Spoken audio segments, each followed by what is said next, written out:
Welcome back to my channel. आज की video में हम डिस्कस करेंगे unit 3 nursing process. Unit 3 nursing process एक इम्पॉर्टेंट यूनिट है क्योंकि इसी के अकॉर्डिंग नंदा डायग्नोसिस, इसी के अकॉर्डिंग आप एनसीपी मतलब कि नर्सिंग केयर प्लान बनाते हैं। अगर मैं बात करूँ नर्सिंग प्रोसेस की, हम डिस्कस करेंगे अकॉर्डिंग टू द सिलेबस। सबसे पहले मैं बताऊँ उसमें क्रिटिकल थिंकिंग और नर्सिंग प्रोसेस का overview, assessment, nursing diagnosis, planning, implementation and evaluation है। तो हम स्टार्ट करेंगे सबसे पहले क्रिटिकल थिंकिंग से। डेफिनेशन ऑफ क्रिटिकल थिंकिंग, नॉर्सिस 1989 में डिफाइन करा था क्रिटिकल थिंकिंग को। क्रिटिकल थिंकिंग एक रीजनेबल और रिफ्लेक्टिव थिंकिंग है जो फोकस करती है डिसाइड करने में कि क्या बिलीफ के अकॉर्डिंग कर सकते हैं और क्या नहीं कर सकते हैं। डेफिनेशन दो है, एक नॉर्सिस 1989 में दिए, एक मिलर और मैलकॉम में दिए है। मेरे अकॉर्डिंग नॉर्सिस की ईजी है, आप वो लर्न कर सकते हैं। क्रिटिकल थिंकिंग जनरली एक मीनिंग को एक्सप्लेन करती है, एक जजमेंट देती है और आपको किस में हेल्प करती है, डिसीजन लेने में। आपकी प्रॉब्लम को क्या करती है, सॉल्व करती है। नेक्स्ट, क्रिटिकल थिंकिंग के लिए स्किल्स क्या ज़रूरी हैं। सबसे पहले इंटरप्रिटेशन, इसका मतलब होता है एक्सप्लेनेशन, एनालिसिस, कोई भी चीज़ को एनालाइज करना, ऑब्जर्व करना, इवैल्यूएशन, उसका रिजल्ट कैसा है, interference, explanation and self regulation. तो ये आपकी कुछ स्किल्स है जो यूज़ होती है क्रिटिकल थिंकिंग में। क्रिटिकल थिंकिंग के अगर मैं बात करूँ कंपोटेंसी की, तो वो 3 होते हैं। एक होता है जनरल क्रिटिकल थिंकिंग, एक होता है स्पेसिफिक क्रिटिकल थिंकिंग और वो भी सिचुएशन के बेस पे क्लिनिकल रहता है। एक होता है स्पेसिफिक, लेकिन वो नर्सिंग के लिए। सबसे पहले हम डिस्कस करते हैं जनरल के लिए। जो जनरल क्रिटिकल थिंकिंग है वो मेनली 3 में आगे प्रोसीड पॉइंट करता है। वो है आपका scientific method, problem solving and decision making. मतलब कि जो आपकी क्रिटिकल थिंकिंग वो जनरली आपके कोई भी साइंटिफिक मेथड पे वर्क करती है, आपके प्रॉब्लम को सॉल्व करती है, डिसीजन मेकिंग में हेल्प करती है। साथ ही साथ जो आपका साइंटिफिक मेथड है वो आपके किस में वर्क करता है, जैसे कि डिटेक्शन करता है इश्यूज़ का, कलेक्शन करता है डेटा का, क्रिएटिंग करता है हाइपोथेसिस का, टेस्ट करता है हाइपोथेसिस को और एनालाइज भी करता है टेस्ट को। ये आपके क्या थे जनरल के। और जो आपके स्पेशल आएंगे वो आपके क्या होंगे, डायग्नोस्टिक रीजनिंग होगी, क्लिनिकल डिसीजन मेकिंग होगी। तो मेरे अकॉर्डिंग जो बुक में दे रखा है वो डिफिकल्ट है क्रिटिकल थिंकिंग स्किल और उसके कंपोटेंसी, लेकिन इस पेज के अकॉर्डिंग मेरे आपको इजी रहेगा। अब मैं बात करती हूँ एटीट्यूड ऑफ सीटी इन नर्सिंग। सीटी मतलब कि क्रिटिकल थिंकिंग। अब एटीट्यूड मतलब कि क्या क्या ऐसी चीज़ें होनी चाहिए क्रिटिकल थिंकिंग के वक्त पे नर्सिंग या फिर नर्स के अंदर। सबसे पहले तो confidence. Most of the problems आपकी वहीं डील अप हो जाती है जब आप अपना कॉन्फिडेंस बूस्ट अप रखते हो। थिंकिंग इंडिपेंडेंटली मतलब कि आपको वहाँ पे डायग्नोसिस का इवैल्यूएशन करना है, गोल प्रिटेंड करना है, तो आपका थिंकिंग कैसे होनी चाहिए, इंडिपेंडेंटली होनी चाहिए, फेयरनेस होना चाहिए। ऑफ कोर्स ही बात है, आपको ऐसा नहीं है कि किसी पे ज़्यादा फोकस करने, किसी पे कम। आपको फेयरनेस, सबको एक इक्वल के अकॉर्डिंग रखना है। आपको अपनी रिस्पॉन्सिबिलिटी का ध्यान रखना है। रिस्क तो ऑफ कोर्स ही बात है, हेल्थ केयर वर्कर के मैं आप चाहे नर्स में हो, चाहे डॉक्टर में हो, चाहे आप किसी भी उसमें हो, बट आपका रिस्क तो आपको लेना है। डिसिप्लिन आप कोई भी प्रोफेशन में डिसिप्लिन आपको मेंटेन करना चाहिए। आप डिसिप्लिन, बहुत से स्टूडेंट्स का क्या रहता है, बहुत से स्टूडेंट्स का नहीं, बहुत से प्रोफेशन में ऐसा क्या रहता है कि अगर वो कोई भी कारण, कोई भी वजह से एंगर में या फिर एग्रेशन है तो वो क्या करेंगे, सामने वाले पे चिल्ला देते। जैसे कि पेशेंट में तो ऑफ कोर्स ही बात है, ऐसा आपको खुद देखा होगा, लेकिन वो चीज़ आपको डिसिप्लिन मेंटेन करनी होती है कि पेशेंट आपके लिए, उनको चिल्लाने के लिए नहीं, आपको उनको डील अप करना है और आपको उनको कैसे ट्रीट करना है, अपने फैमिली मेम्बर्स की तरह ट्रीट करना है।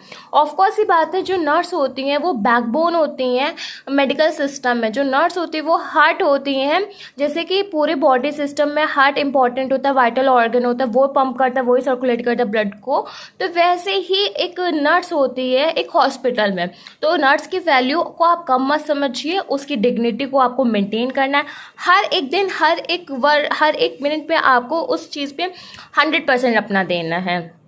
नेक्स्ट क्या है आपका point, creativity, curiosity, integrity and आपका ह्यूमैनिटी। अगर मैं बात करूँ तो ये सारे पॉइंट्स जो आपके हैं वो एक नर्सिंग के सीटी मतलब कि क्रिटिकल थिंकिंग में होने चाहिए। अब क्या बात आती है एलिमेंट्स की। अब एलिमेंट्स की अगर मैं बात करूँ तो सीटी के कुछ एलिमेंट्स हैं। सबसे पहले आपका है आइडेंटिफिकेशन, आइडेंटिफिकेशन के बाद में क्लासिफिकेशन, इस्टेब्लिश है फैक्ट का, फिर लॉजिक का, एवोल्यूशन और फाइनल एवेल्यूएशन है। तो आपको सिर्फ हेडिंग्स पता होनी चाहिए, क्योंकि अगर मैं बात करूँ इस यूनिट से तो आपको नर्सिंग प्रोसेस, नंदा डायग्नोसिस या फिर डिफरेंस बिटवीन मेडिकल और नर्सिंग में आएगा, तो वो चीज़ आपको मिलेगी। और सीटी से बहुत ही कम क्वेश्चंस बनते हैं, लेकिन सीटी अगर आप करो तो आपको सीटी के लिए डेफिनेशन आनी चाहिए। डेफिनेशन के साथ में जो आप देख रहे हो एटीट्यूड्स, एटीट्यूड के साथ में एलिमेंट आपके लिए इंपॉर्टेंट है। साथ ही साथ आपको क्रिटिकल थिंकिंग के स्किल्स क्या इंपॉर्टेंट है, क्या होने चाहिए, और क्रिटिकल थिंकिंग की कंपोटेंसी। मेरे अकॉर्डिंग आपको क्रिटिकल थिंकिंग टॉपिक समझ में आया होगा। अगर क्रिटिकल थिंकिंग टॉपिक में कोई भी डाउट हो तो प्लीज़ कमेंट बॉक्स में मेंशन कर दीजिए। अब हम आगे डिस्कस करते हैं नर्सिंग प्रोसेस। नर्सिंग फाउंडेशन में कोई भी टॉपिक हो तो उसको सबसे पहले आपको डेफिनेशन पता होना बहुत ज़रूरी है। डेफिनेशन से ही आपको उसका मीनिंग, इंट्रोडक्शन क्लियर हो जाता है। तो अब हम टॉपिक डिस्कस करेंगे नर्सिंग प्रोसेस। नर्सिंग प्रोसेस की अगर मैं डेफिनेशन की बात करूँ तो नंबर 1 जो आपकी डेफिनेशन बहुत ही सिंपल है और वो ईजियर भी है। The nursing process is cyclical, that is the component of the nursing process follows a logical sequence, but more than one component may be involved at any given time. The nursing process provide a framework for accountability in nursing. तो nursing process क्या है? Nursing process एक cyclic work है। Cyclic work का मतलब होता है इसमें AD पाए आते हैं: assessment, diagnosis, planning, implementation and evaluation. तो ये साइक्लिक प्रोसेस है। अगर इवोल्यूशन में कोई प्रॉब्लम है तो फिर से आप असेसमेंट में जाओगे, फिर से डायग्नोसिस देखोगे, फिर से प्लानिंग करोगे। तो ये क्या है, एक सीक्वेंस में रहता है और इसमें एक कंपोनेंट एक टाइम पे हम क्लीन मतलब कवर अप करते हैं। जैसे कि आप एनसीपी बनाते हो तो एक ही डायग्नोसिस पे एक एनसीपी बनाते हो, फिर दूसरे डायग्नोसिस पे दूसरा एनसीपी बनाते हो, तीसरे पे तीसरा। जब आप प्रेजेंटेशन दोगे, क्लिनिकल प्रेजेंटेशन, अगर मैं बात करूँ थर्ड सेम में, मैं स्टूडेंट हूँ, थर्ड सेम में हमारे में क्लिनिकल प्रेजेंटेशन होता है। तो क्लिनिकल प्रेजेंटेशन के फाइल में हमको 6 एनसीपी बनानी होती है। 6 एनसीपी का मतलब होता है 3 पोस्ट ऑपरेटिव और 3 प्री ऑपरेटिव एनसीपी। तो जब आप एनसीपी बनाते हो तो हर एक को अलग अलग रखते हो, तो वही चीज़ आपकी नर्सिंग प्रोसेस में आती है। आप इन्वॉल्व क्या करते हो, एक टाइम पे एक को। आपका मेन वर्क क्या रहता है, फ्रेमवर्क, अकाउंटेबिलिटी और नर्सिंग का। अकाउंटेबिलिटी का मतलब ही होता है रिस्पॉन्सिबिलिटी। ये सारी चीज़ों का आपको मतलब अब पता होगा, क्योंकि अकाउंटेबिलिटी आपका पॉइंट आ जाता है कोड ऑफ एथिक्स में। एथिक्स में अकाउंटेबिलिटी, फाइडेलिटी, वेरासिटी, ये सारे पॉइंट्स हमने कवर अप करे थे। आप फाउंडेशन को बहुत ही सिंपली हर एक मीनिंग में समझेंगे तो आपको बहुत ही ईजियर समझ में भी आएगा। नेक्स्ट है, एक मैंने टिक करी है, वो भी डेफिनेशन बहुत ही सिंपल है। Nursing process it is defined as a systematic problem solving approach for giving comprehensive nursing care. अब हिस्ट्री है, अगर मैं बात करूँ नर्सिंग प्रोसेस की हिस्ट्री ऐसा इम्पॉर्टेंट है, बट इतना इम्पॉर्टेंट नहीं है जो आपसे एग्जाम में पूछा जाए, और ये आपके सिलेबस पे भी मेंशन नहीं है, तो हम इसको नहीं कवर अप करेंगे। क्योंकि मैं हर एक पॉइंट को इसलिए आपको बताती हूँ क्योंकि बाद में कुछ स्टूडेंट्स को रहता है कि ये पॉइंट मैंने कवर अप नहीं करे, तो वो उन पॉइंट पे आपको ज़्यादा फोकस देना है, वो पॉइंट जो आपके सिलेबस में मेंशन, क्योंकि आपका जो ऑफकोर्स ही बात है, जो आपका एग्जाम पेपर आएगा उसके जो क्वेश्चन होंगे वो आपको सिलेबस के अकॉर्डिंग टॉपिक्स में ही मिलेंगे। नेक्स्ट हम डिस्कस करते हैं मीनिंग ऑफ नर्सिंग प्रोसेस। अभी हम लोगों ने डेफिनेशन करा है, उस डेफिनेशन से जो भी मैंने आपको एक्सप्लेन करा वो सब एक नर्सिंग प्रोसेस के मीनिंग में आ जाता है। आप देख सकते हैं डेफिनेशन के कुछ पॉइंट्स को भी उन्होंने मीनिंग में रखा है। बस वही चीज़ है जो नर्सिंग प्रोसेस के एक साइक्लिक मूवमेंट होता है, जिसमें हम लोग सीक्वेंस को देखते हैं, एक टाइम पे एक ही कंपोनेंट को इन्वॉल्व करता है, और हमारा जो भी फ्रेमवर्क रहता है वो कैसा रहेगा, अकाउंटेबिलिटी मतलब रिस्पॉन्सिबिलिटी के साथ रहेगा। नेक्स्ट क्या है, पर्पस। नर्सिंग प्रोसेस का पर्पस, यूजेस क्या है। सबसे पहला पॉइंट है to help the patient in maintaining health. Patient की हेल्थ को मेंटेन करने के लिए हम नर्सिंग प्रोसेस का इस्तेमाल करते हैं। फॉर एग्जांपल, कोई भी पेशेंट हॉस्पिटल में आता है तो उसको एंजाइटी आ जाती है, तो हम लोग एनसीपी बनाते हैं तो लिखते हैं ना, anxiety as evidence by patient verbalisation. अब हम लोगों का ये डायग्नोसिस है, तो उसको हम लोग गोल से उनके एंजाइटी को रिड्यूस करते हैं, तो उनके मेंटेन क्या होगी, हेल्थ मेंटेन होगी। नेक्स्ट पॉइंट है to protect client from illness. Of course ये जब पेशेंट को एक्यूट पेन या हाइपरथर्मिया होता है, या फिर कोई भी प्रॉब्लम आती है जैसे वॉमिटिंग की, तो हम लोग यूज़ करते हैं नर्सिंग प्रोसेस का, जिससे उनकी इलनेस को हम लोग क्या कर सके, रिमूव कर सको, उनको क्या कर सके, प्रोटेक्ट कर सके। पेशेंट के हेल्थ स्टेटस को आइडेंटिफाई करने में इजी होता है, इससे हमारी डिटरमाइन हो जाती है प्रायोरिटीज़। तभी सब सारे टीचर्स, तभी सब लोग आपसे यही कहते हैं कि नर्सिंग डायग्नोसिस आपको प्रायोरिटी वाइज बनानी है। प्रायोरिटी वाइज का मतलब ही यही होता है कि आपको हर एक चीज़ पॉइंट जो आप मेंशन करते हो तो आपको प्रायोरिटी वाइज करना है। सबसे ज़्यादा फोकस आप पहले वाइटल्स पे करा करिए, फिर आप लिखा करिए। जैसे कोई पेशेंट, उसको ब्रीदिंग डिफिकल्टी हो रही है और एंजाइटी है, पेन है और फीवर, तो सबसे पहले आपको ब्रीदिंग डिफिकल्टी पे बनाना है, उसके बाद में आपको फीवर पे बनाना है, फिर एक्यूट पेन पे बनाना है, फिर एंजाइटी बनाना है, फिर डिस्टर्ब स्लीप पैटर्न बनाना। अगर आपको और भी बनाना है तो आप न्यूट्रिशनल इम्बैलेंस पे बना सकते हैं, हाइजीन पे बना सकते हैं। तो ये आपके क्या होते हैं, प्रायोरिटीज मैटर होती हैं। साथ ही साथ ये सारे आपके क्या थे पर्पस थे नर्सिंग प्रोसेस के।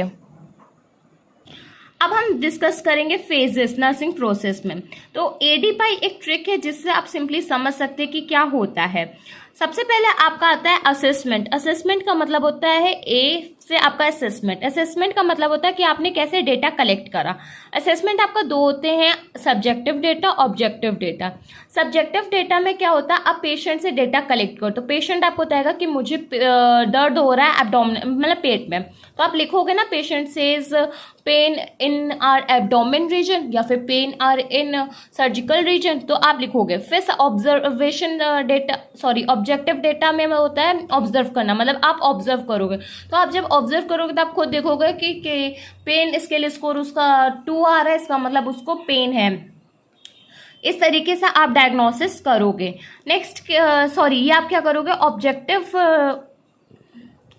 ऑब्जेक्टिव डेटा करोगे। नेक्स्ट क्या है, डायग्नोसिस। डायग्नोसिस का मतलब है क्या प्रॉब्लम क्या है। तो अभी हम लोग किस पे डिस्कस कर रहे हैं, पेन पे। तो पेशेंट की प्रॉब्लम क्या है, एक्यूट पेन। डायग्नोसिस आपको क्लियर हो गया तो आप लिखोगे acute pain as evidence by patient facial expression and related to किसकी वजह से एक्यूट पेन हो रहा है, तो आप वो रीजन भी बताओगे, ड्यू टू सर्जरी, या फिर आप बता सकते हो ड्यू टू फ्लूइड एक्युमुलेशन। तो डायग्नोसिस लिखोगे। फिर आपका आता है गोल। इसमें बुक में वो मेंशन कर रखा है, लेकिन एनसीपी में हम लोग गोल लिखते हैं जी। तो हमारा गोल क्या होता है, to reduce the pain in the patient. आपको क्या काम करना है, पेशेंट के पेन को क्या करना है, रिड्यूस करना है। ये आपका क्या है, गोल है। नेक्स्ट क्या, प्लानिंग। प्लान का आप ऐसे कौन से ऐसे मैथड या कौन सा ऐसा प्रोसेस यूज करेंगे जिससे आप उसके पेन को रिड्यूस कर सके, उसके कैसे मैनेज करेंगे। तो सबसे पहले आप पेन के लिए क्या कर सकते हैं, ऑफ कोर्स ये बात है, उसके कंफर्टेबल पोजीशन प्रोवाइड कर सकते हो, कंफर्टेबल डिवाइस प्रोवाइड कर सकते हो, उसको प्रिस्क्राइब्ड मेडिकेशन आप प्रोवाइड कर सकते हो, काम इन्वायरमेंट प्रोवाइड कर सकते हो, उसके न्यूट्रिशन में वो चीज़ें ऐड कर सकते हो जिससे उसको स्टमक में पेन ना हो। तो ये क्या आपके पॉइंट्स आ जाएंगे, प्लानिंग में आ जाएंगे। फिर इम्प्लीमेंटेशन में आएंगे, जो चीज़ हमने प्लान करी है, जैसे कि कंफर्टेबल पोजीशन आपने प्लान करी है, इम्प्लीमेंटेशन में वो आप पेशेंट को दोगे। अब जैसे उसके स्टमक में पेन हो रहा है तो उसको हम लोग सुपाइन पोजीशन दे सकते कि उसको सीधे लेट जाओ, मतलब ऑफ कोर्स बात आपको सुपाइन पोजीशन पता है तो हम लोग इंप्लीमेंट करेंगे सुपाइन पोजीशन। और कंफर्टेबल डिवाइस में हम लोग पिलो का यूज कर सकते हैं, हॉट एंड कोल्ड एप्लीकेशन का यूज कर सकते हैं, प्रिस्क्रिप्शन के अकॉर्डिंग उसको मेडिसिन देंगे। तो ये क्या है, इम्प्लीमेंटेशन। रेशनल क्या होता है, जो हम लोगों ने प्लान करा उसका साइंटिफिक रीजन देना होता है। अब हम लोगों ने कंफर्टेबल पोजीशन सुपाइन दी तो हमने क्यों ऐसे दिए। अगर हम लोग सुपाइन पोजीशन देंगे तो रेशनल में ये लिखेंगे कि इस कंफर्टेबल पोजीशन से जो एब्डोमिनल की मसल्स है वो रिलैक्स हो जाएंगी, और रिलैक्स होने का पेन क्या होता है, रिड्यूस होता है। कंफर्टेबल डिवाइस देने से क्या होता है, जो कंफर्टेबल डिवाइस यूज करने से होता है पेशेंट को कंफर्ट प्रोवाइड होता है। फिर प्रिस्क्रिप्शन की जो मेडिसिन है जैसे कि डाइक्लोफेनेक या फिर ट्रेमाडोल, तो उससे पेशेंट को दर्द में आराम है। तो हमने ऐसा क्यों करा वो आपको लिखना है। फिर आता है आपका लास्ट ई का मतलब होता है इवैल्यूएशन। आप इवैल्यूएट करोगे जो आपने प्लान करा क्या वो सही है कि नहीं।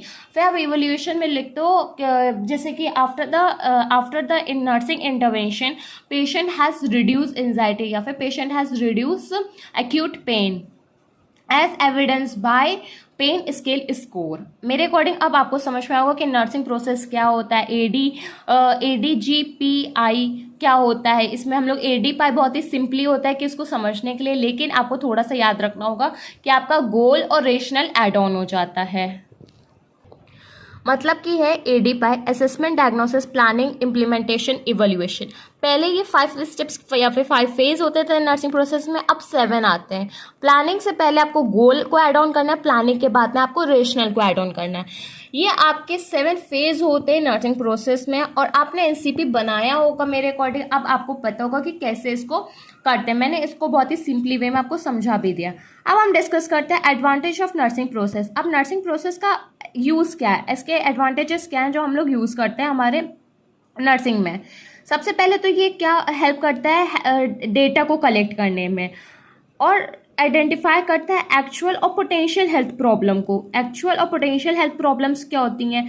सबसे पहले अगर मैं बात करूँ जो पेशेंट की एक्चुअल प्रॉब्लम है अभी, जो उसको अभी टाइम पे मतलब कि सर्जरी में पेन है, तो उसकी क्या एक्चुअल प्रॉब्लम है, और एक्चुअल प्रॉब्लम होती है। और पोटेंशियल क्या जो उसको इन फ्यूचर हो सकती है, जैसे कि इन्फेक्शन। लेकिन आपको ये पता है कि हो सकता है, इसीलिए आप क्या करते हो, हाइजीन उसको देते हो कि प्रॉपर डाइट देते हो, और जिसकी उसकी वुंड हील हो जाए। हाइजीन का मतलब तो उसकी प्रॉपर ड्रेसिंग चेंज होती है, अच्छे से आप वुंड को क्या करते हो, क्लीन करते हो, कवर अप करते हो। तो ये डिफरेंस होता है। Help to establish priorities. Of course ये बात है, जब आप एनसीपी बनाते हो नर्सिंग डायग्नोसिस, तो आप प्रायोरिटीज में इस्टेब्लिश कर पाते हो। आपको स्पेसिफिक एक डिफाइंड डेटा मिल जाता है प्रोवाइड करने के लिए पेशेंट को। आपका प्लान जो होता है एकदम ऑर्गेनाइज होता है। आप इनकरेज कर सकते हो इनोवेटिव नर्सिंग केयर को। आप प्रोवाइड कर सकते हो अल्टरनेटिव नर्सिंग एक्शंस को। तो ये सारे पॉइंट्स क्या है, एक एडवांटेज है नर्सिंग प्रोसेस का कि हम इनको क्यों यूज करते हैं। नेक्स्ट टॉपिक आपका है steps in nursing process. Steps हम लोग डिस्कस कर चुके हैं। स्टेप्स में बहुत इंपॉर्टेंट, इसलिए ये पहले से मार्क भी है। सबसे पहला आपका आता है असेसमेंट। हमने जो डिस्कस करा वो सब चीज़ें इसमें मेंशन है। Number 2 nursing diagnosis, number 3 planning, number 4 implementation, number 5 evaluation. तो अगर नर्सिंग प्रोसेस के स्टेप्स पूछे जाएंगे तो ये 5 स्टेप्स होते हैं, 5 कंपोनेंट्स होते हैं। अगर आप नंदा डायग्नोसिस के हिसाब से बनाएंगे तो आपके 7 स्टेप्स होते हैं। आपका क्या ऐड ऑन होगा, गोल और रेशनल होगा। इसमें बच्चे कंफ्यूज हो जाते हैं। कभी भी आपसे नर्सिंग प्रोसेस पूछी जाए तो आप ये 5 स्टेप्स को डिफाइन करोगे, और अगर आपसे नंदा डायग्नोसिस पूछी जाएगी तो आपको 5 की जगह 7 स्टेप बताने होंगे या फिर डिफाइन करने होंगे। और वो 7 स्टेप आप किस में यूज करते हो, एनसीपी में यूज करते हो, एनसीपी नर्सिंग केयर प्लान। मेरे अकॉर्डिंग अब आपको क्लियर हो गया। अगर आपको कोई भी डाउट हो तो प्लीज कमेंट बॉक्स में जरूर मेंशन करिएगा, अपने डाउट्स को जल्द से जल्द क्लियर करिए, क्योंकि डाउट के साथ यूनिवर्सिटी एग्जाम में ऑफकोर्स ये बात है कोई ना कोई प्रॉब्लम होगी, इसीलिए अपने डाउट्स को क्लियर करिए। आपका कोई भी छोटा से छोटा डाउट हो, बड़ा से बड़ा डाउट हो, जैसा भी हो, आप ये बिल्कुल भी शाय फील ना करिए और कमेंट बॉक्स में मेंशन करिएगा। अगर आप मेंशन करेंगे तभी मैं समझ पाऊंगी कि आपकी क्या प्रॉब्लम है रिलेटेड टू स्टडी, उसको मैं सॉल्व करने की पूरी कोशिश करूंगी। नेक्स्ट एक इंपॉर्टेंट टॉपिक है बेनिफिट्स ऑफ नर्सिंग प्रोसेस। अब नर्सिंग प्रोसेस का बेनिफिट क्या है क्लाइंट के लिए और नर्स के लिए। सबसे पहले हम बात करते हैं क्लाइंट के लिए। क्लाइंट को क्वालिटी केयर मिलती है। अब इसमें क्वालिटी केयर कैसे है, जब हम लोग पेशेंट का डेटा कलेक्ट करते हैं, हम लोगों को पता है पेशेंट को वॉमिटिंग हो रही है और फीवर है, तो हम लोग एनसीपी प्रोवाइड करके उन दोनों प्रॉब्लम को उनको क्या करते हैं, रिड्यूस करते हैं, जिसकी वजह से उनको केयर मिलती है। तो ये हम लोग किसकी वजह से कर पाते हैं, एक नर्सिंग प्रोसेस की वजह से कर पाते हैं। नेक्स्ट है कंटिन्यूटी ऑफ केयर। अब नर्सिंग केयर प्लान की वजह से पेशेंट की केयर कैसी रहती है, कंटिन्यू रहती है, पेशेंट को कोई भी प्रॉब्लम नहीं रहता है। नेक्स्ट पॉइंट है participation by the client in their health care. Health care में क्या होता है, हेल्थ केयर फील्ड्स में सब पेशेंट्स को ऐसा लगता है कि सामने में ऐसे बना दिया है, मतलब कि जो नर्स हैं उन्होंने ऐसे प्रोसीजर कर दिया, जो डॉक्टर उन्होंने ऐसे बना दिया। लेकिन नर्सिंग प्रोसेस की वजह से उनको ये लगता है कि उनसे पूछा गया, उनके से राय ली गई है कि उनको क्या प्रॉब्लम है, उनसे ये भी कहा गया है कि आपकी प्रॉब्लम कैसे सॉल्व हो सकती है, और प्लस उनको एसेस करने के बाद उन पे इम्प्लीमेंट करा गया। तो उसमें क्या होता है, उनका पार्टिसिपेशन रहता है क्लाइंट का, और जिसकी वजह से वो हैप्पी भी रहते हैं कि हाँ मेरे से पूछा है, मेरे लिए वर्क है। क्योंकि जब पेशेंट्स की प्रॉब्लम है, जब तक हम लोग पेशेंट से कंसर्न नहीं लेंगे, पेशेंट से कम्युनिकेट नहीं करेंगे, पेशेंट से डील नहीं करेंगे, तो पेशेंट को कैसे रहेगा कि हम उसके लिए क्या करें। फॉर एग्जाम्पल पेशेंट को पेन हो रहा है, आप डाइक्लोफिनेक लोड करके IM पेशेंट को लगा दोगे तो क्या पता होगा कि वो उसको क्या लगा है। सबसे पहले आप उससे बात करो, तभी वो आपको बताएगा कि उसको दर्द हो रहा है, तो आप समझ जाओगे। फिर आप जब लोड करके लेके जाओगे तो आप बताओगे कि इंजेक्शन है, ये दर्द का इंजेक्शन है, इससे आपको आराम मिलेगा पेन में, और इससे कोई भी दिक्कत हो तो आप बताइएगा। और जब आप उनको लगाओगे तो उनको बताओगे कि आपको कैसी पोजीशन है। नहीं, ऐसा नहीं है कि आप गए बस उनको लगा के चले आए। पहले उनको समझाओगे, उनको बताओगे, फिर उनको ऑफ कोर्स ही बात है, उनको फिर पोजीशन दोगे। पोजीशन देने के बाद में अच्छे से आप पूरा जैसे लगाया जाता है वैसे इंजेक्ट एडमिनिस्टर करोगे। फिर नेक्स्ट उसके बाद में ज़रूर पूछोगे कोई प्रॉब्लम तो नहीं, कोई इरिटेशन तो नहीं है, क्योंकि हर एक की सेंसिटिविटी पेशेंट की अलग अलग होती है, पेन लेवल भी अलग अलग होता है। तो वो सब चीज़ें आपको ना ऑब्जर्व करनी है, सबसे मेन पॉइंट मैं बता रही हूँ। और ये सारी चीज़ें भी आप एज अ स्टूडेंट कर भी सकते हो, क्योंकि जब आप फ्यूचर में वर्क करोगे तो बहुत सारे स्टूडेंट्स मुझे पता है कि इस हॉस्पिटल एरिया में जाएंगे, क्लिनिकल एरिया में जाएंगे और वर्क करेंगे, लेकिन जब तक उनके हैबिट में नहीं होगा पेशेंट से डील करना, पेशेंट से बात करना, तब तक कि वो इन फ्यूचर नहीं कर पाएंगे। अभी आप क्लिनिकल पोस्टिंग में ये काम बहुत करा करिए, मेरे अकॉर्डिंग तो आप जाइए, बात करिए, क्योंकि अगर मैं बात करूँ अपनी तो मुझे भी इतना ज़्यादा बात करना नहीं आता था, मैं भी पहले नहीं डील कर पाती थी। मेरा तो जो कॉलेज, मेरा हॉस्पिटल वो तो एक आउटर एरिया गांव में पड़ता है, मैं सच बता रही हूँ। वहाँ पे जो पेशेंट्स बोलते हैं मुझे पहले तो कुछ समझ में नहीं आता था। फर्स्ट टाइम में मेरी ड्यूटी लगी तो मेरी सिर्फ एक ही लाइन थी, मैं यहाँ पे नहीं हूँ, मैं यहाँ पे विद्यार्थी हूँ, मुझे कुछ नहीं पता, आप उनसे जाके पूछ लीजिए, आप डॉक्टर से जाके पूछ लीजिए। फिर धीरे धीरे उनकी प्रॉब्लम को सुनना समझने की कोशिश करी, फिर जाके आप समझ पाती हूँ। तो सेकेंड सैम में अब उनकी प्रॉब्लम को समझ लेती है, अब क्या उनको डील कर सकती हूँ। तो वो हर एक सैम में जब पोस्टिंग लगती है तो आप कुछ नया ज़रूर सीखिए, क्योंकि क्लिनिकल रिक्वायरमेंट्स तो वो आपकी कॉलेज की डील अप है, लेकिन आपने अपनी ग्रोथ क्या करी, आप वहाँ मेन किसके लिए जा रहे हो, अपनी ग्रोथ के लिए जा रहे हो, आपको अपनी ग्रोथ जरूर करनी है। फिर चाहे आप कॉलेज में क्लासेस करो, फिर आप क्लिनिकल एरिया में जाके हॉस्पिटल का करो, फिर आपके कॉलेज में स्पोर्ट्स क्या हो रहा है, स्पोर्ट्स पे वो डिपेंड करता है हर एक स्टेज के लेवल पे, लेकिन आपको अपना बेस्ट देना होता है। फिर से हम लोग अपने टॉपिक से डिवेट हो गए, हम लोग किस पे थे, benefits of nursing process. Benefits of nursing process की अगर मैं बात करूँ तो हम लोग क्लाइंट के डिस्कस कर चुके हैं, अब हम डिस्कस करेंगे नर्स के। तो नर्स के क्या ऐसे बेनिफिट्स हैं जिसकी वजह से वो नर्सिंग प्रोसेस का यूज़ करते हैं। तो सबसे पहला पॉइंट है consistent and systematic nursing education.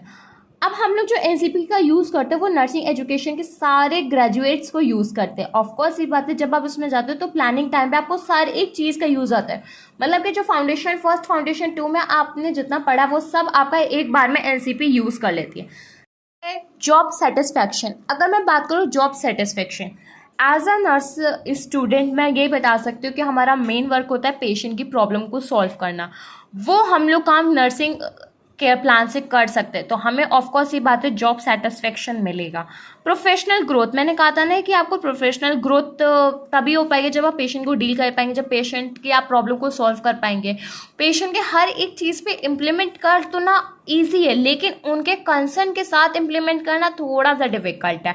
तो आपकी क्या होती है, प्रोफेशनल ग्रोथ होती है। और मेरे अकॉर्डिंग जब आप स्टूडेंट क्लिनिकल साइड जाते हैं तो ये सारी चीज़ें आप अभी से स्टेप बाय स्टेप क्यों नहीं ग्रोथ करते हैं, आगे उतना टाइम जाएगा और आगे ऑफकोर्स ये बात है इतना कंपटीशन होगा, डिफिकल्ट होगा आपके लिए। आप अपने अभी स्टूडेंट एज अ स्टूडेंट आपको कोई गलती करते हो आपको डांट नहीं पड़ती है, पर जब आप कोई भी जगह जॉब जाके करोगे ना तो ऑफकोर्स ये बात है आपको वहाँ पे डांट भी पड़ेगी, और शायद आपको वहाँ पे ज़्यादा गिल्टी फील होगा कि काश मैंने सीख लिया होता। तो ये काश वाला सिस्टम आप मत रखिए, आपको वक्त मिल रहा है, आपको टाइम मिल रहा है, आपको मौका मिल रहा है, आप जो सीखना चाहें वो सीख लीजिए। और वहाँ पे ऐसा होता है कि अगर आप कुछ करेंगे तब आपको करेगा। अगर मैं बताऊँ मेरी एक छोटा सा एग्जाम्पल में, मेरी अभी पोस्टिंग चली रही है 3rd सेम की, और मेरी पोस्टिंग थी आईसीयू में। आईसीयू में एक पेशेंट है, पेशेंट में एनजी ट्यूब ऑफकोर्स ये बात है इंसर्ट था, उसमें फीडिंग था। पेशेंट के अटेंडेंट को फीडिंग कराना आता था, वो फीडिंग करा सकते थे, बट फिर भी मैंने पेशेंट के अटेंडेंट को मना कर दिया, मैंने फीड कराया जाके।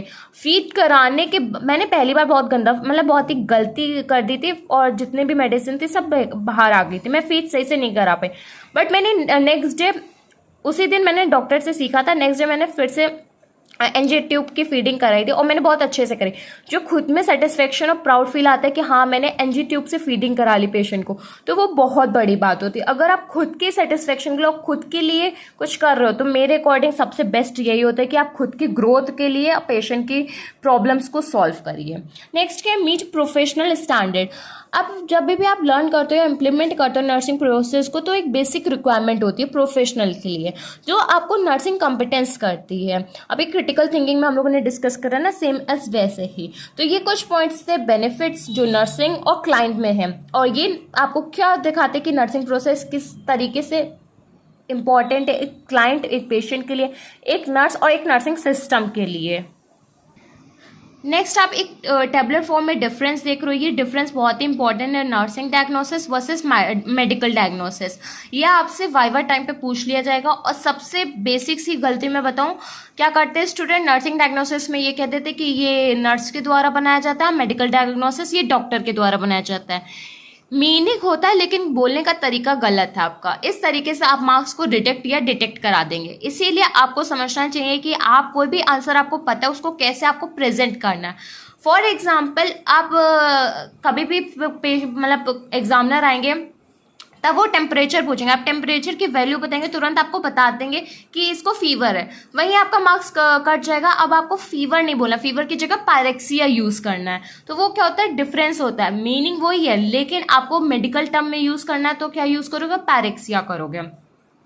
नर्सिंग डायग्नोसिस क्या होती है, नर्सिंग डायग्नोसिस का मेन फोकस किस पे होता है, हेल्थ और इलनेस पे। और मेडिकल में क्या होता है, वो आइडेंटिफाई करते हैं डिजीज को। मैं जो नर्सिंग डायग्नोसिस होती है वो डिस्क्राइब करती है प्रॉब्लम ट्रीट, जो कि क्या करती है, नर्स करती हैं। और जो प्रॉब्लम डिस्क्राइब करते हैं फिजिशियन, वो होते हैं आपके मेडिकल डायग्नोसिस। जो आपका नर्सिंग डायग्नोसिस होता है ये चेंज होता रहता है डे बाय डे या फिर पेशेंट के रिस्पॉन्स पे, लेकिन मेडिकल डायग्नोसिस सेम रहता है जब तक कि वो डिजीज प्रिवेंट नहीं हो जाती। तो ये 3 मेजर पॉइंट्स है जो डिफरेंस क्रिएट करते हैं नर्सिंग डायग्नोसिस और मेडिकल डायग्नोसिस में। और अगर आपको ये डायग्नोसिस में डिफरेंस ना क्लियर हो नर्सिंग मेडिकल में, आप गूगल पे सर्च कर सकते हो। गूगल पे आपको 8 से 10 पॉइंट मिल जाएंगे जो डिफरेंस में होंगे। वो आपको सिंपल भी रहेगा प्लस आपको इजी रहेगा समझने के लिए। एज अ होमवर्क आप इसको डिफरेंशिएट नर्सिंग डायग्नोसिस और मेडिकल डायग्नोसिस एक पेज पे लिख के रख लीजिए, आपके एग्जाम और आपके ऑस की पर्पज से बहुत इंपॉर्टेंट रहेगा। नेक्स्ट हम डिस्कस करेंगे types of nursing diagnosis. Types of nursing diagnosis की अगर मैं बात करूँ, वैसे तो 4 होते हैं लेकिन कुछ बुक में 5 हैं, इसीलिए मैंने एक पेंसिल से लिख दिया जैसे आपको कोई प्रॉब्लम ना हो। सबसे पहला पॉइंट है आपका, या फिर कह सकते हैं पहला टाइप है नर्सिंग डायग्नोसिस का, वो है प्रॉब्लम फोकस्ड। इसमें क्या होता है, हम लोग जो प्रॉब्लम है पेशेंट की उस पर हम लोग फोकस करते हैं। फॉर एग्जांपल अगर उसको वॉमिटिंग है तो हम लोग पहले वॉमिटिंग पे वर्क करेंगे, मतलब वॉमिटिंग को रिड्यूस करने के लिए वर्क करेंगे। नेक्स्ट आपका पॉइंट टाइप क्या है नर्सिंग डायग्नोसिस का, रिस्क, मतलब कि रिस्क एज इन फ्यूचर उसको क्या हो सकता है। सर्जिकल एरिया पे या फिर ड्रेसिंग वुंड एरिया पे उसको इन्फेक्शन हो सकता है। एग्जाम्पल आपको उस टेबल में दिख रहा है, आप उसको समझ सकते हैं। नेक्स्ट क्या है, हेल्थ प्रमोशन। ये आपका नर्सिंग डायग्नोसिस का थर्ड टाइप है। इसमें क्या होता है कि आप देखते हो कि उनके हेल्थ प्रमोशन में कितना है, इन्हांसमेंट कितना है, कलेक्शन के बाद हेल्थ प्रॉब्लम्स के बाद में एक रिलेशनल क्या है उनका। नेक्स्ट आपका पॉइंट है सिंड्रोम। सिंड्रोम में आप ऑफकोर्स जब आप साइन एंड सिम्टम्स के थ्रू पढ़ते हैं, जब आप सिंड्रोम्स पढ़ते हैं उस टाइप से आप देख रहे हैं कि नर्सिंग डायग्नोसिस का उनका टाइप 4 सिंड्रोम क्या है। फॉर एग्जाम्पल क्रोनिक पेन का उनको क्या है, सिंड्रोम है। Last nursing diagnosis, possible nursing diagnosis. हम डिस्कस करते हैं foundation of nursing I inclement की बुक से। आई इंक्लीमेंट में 4 पॉइंट आपके मेंशन है, लेकिन ये जो 5वां पॉइंट है पॉसिबल नर्सिंग डायग्नोसिस, ये आपको कुछ बुक में मिल जाएगा, इसीलिए ये मैं मेंशन कर दे। आप कभी भी टाइप्स में लिखे तो आप 5 टाइप्स को भी मेंशन कर सकते हैं। आपकी यूनिट 3 नर्सिंग प्रोसेस का सबसे लास्ट और most important topic, Nanda diagnosis. Nanda diagnosis की अगर मैं बात करूँ इसके फुल फॉर्म की, तो इसका फुल फॉर्म है north American nursing diagnosis association. ये इंट्रोड्यूस हुआ था 1973 में। नर्सिंग नंदा डायग्नोसिस और जो नर्सिंग डायग्नोसिस में डिफरेंस है, नंदा डायग्नोसिस की definition, it is a clinical judgement concerning a human response to health condition, life process or a vulnerability for that response by an individual, family, group और community। तो Nanda diagnosis क्या, एक clinical judgement देता है जो कि मतलब कोई भी पेशेंट या पर्सन के पहले कंसर्न लेता है, उसकी हेल्थ कंडीशन को क्या करता है, असेस करता है। असेसमेंट के बाद ही आप एक नंदा डायग्नोसिस के बेसिस पे एनसीपी तैयार करते हैं। जब आप असेसमेंट कर लेते हैं सब्जेक्टिव डेटा का, तब आप क्या करते हैं, ऑब्जेक्टिव डेटा ऑब्जर्व करते हैं। जब आपका असेसमेंट हो जाता है तब आप जाते हैं सेकंड टेबल, मतलब कि डायग्नोसिस पे। डायग्नोसिस आप तैयार करते हैं, फिर आपका गोल क्या है, गोल के बाद में आपका प्लानिंग क्या है, प्लानिंग के बाद में आपका आता है इम्प्लीमेंटेशन। इम्प्लीमेंट करने के बाद रेशनल। रेशनल में आपको साइंटिफिक रीजन देना होता है कि आपने क्या प्लान करा और क्यों उसको इम्प्लीमेंट करा। नेक्स्ट आता है इवैल्यूएशन। अगर पेशेंट में जो भी प्रॉब्लम है वो ठीक हो रही है तो आप इवैल्यूएशन में मेंशन करेंगे, और अगर इवैल्यूएशन में वो प्रॉब्लम नहीं सही हो रही है तो आपको फिर से आना है और प्लानिंग को चेंज करना है, प्लानिंग के पॉइंट्स को चेंज करना है, क्योंकि मेन फोकस आपका किस पे होना चाहिए, पेशेंट की प्रॉब्लम सॉल्व होने पे। तो इस चीज को हम क्या डिफाइन करते हैं, नंदा डायग्नोसिस। नंदा डायग्नोसिस के यूजेस की अगर मैं बात करूँ तो इसके मेन 4 यूजेस। सबसे पहले तो decision making. Decision making easy क्यों हो जाता है, जब हम लोग नर्सिंग डायग्नोसिस लिखते हैं तो हम लोग प्रायोरिटी वाइज कुछ पॉइंट्स को लिखते हैं, उस बेसिस पे हमें क्लियर हो जाता है कि पेशेंट को सबसे ज्यादा प्रॉब्लम किस चीज है, उस प्रॉब्लम को हम सबसे पहले सॉल्व कर सकते हैं एक एनसीपी बना के। तो डिसीजन में क्या होता है, आसानी होती है। डायग्नोसिस में हेल्प करता है। ऑफकोर्स ये बात है, जब पेशेंट एक साथ 3 से 4 चीजें बताता है कंफ्यूज हो जाता है, तो लेकिन अगर आपको डिसीजन बना लिया तो आपको डायग्नोसिस में हेल्प हो जाएगा, असेसमेंट का आप इजीली डायग्नोसिस बना सकते हैं। आउटकम का मतलब आप कह सकते हैं इवैल्यूएशन। आपका इवैल्यूएशन करेक्ट रहेगा, क्यों, क्योंकि आप प्लान करो, प्लान के बाद इंप्लीमेंट करो, इंप्लीमेंट के बाद आप रेशनल मतलब कि एक साइंटिफिक रीजन भी दे रहे हो। और अगर बाई चांस आपका प्लानिंग में कोई भी दिक्कत है तो आपका इवैल्यूएशन सही नहीं आएगा। आपका इवैल्यूएशन जैसे ही गलत आएगा फिर से प्लानिंग को चेंज कर सकते हो, अपने आउटकम को बेस्ट कर सकते हो।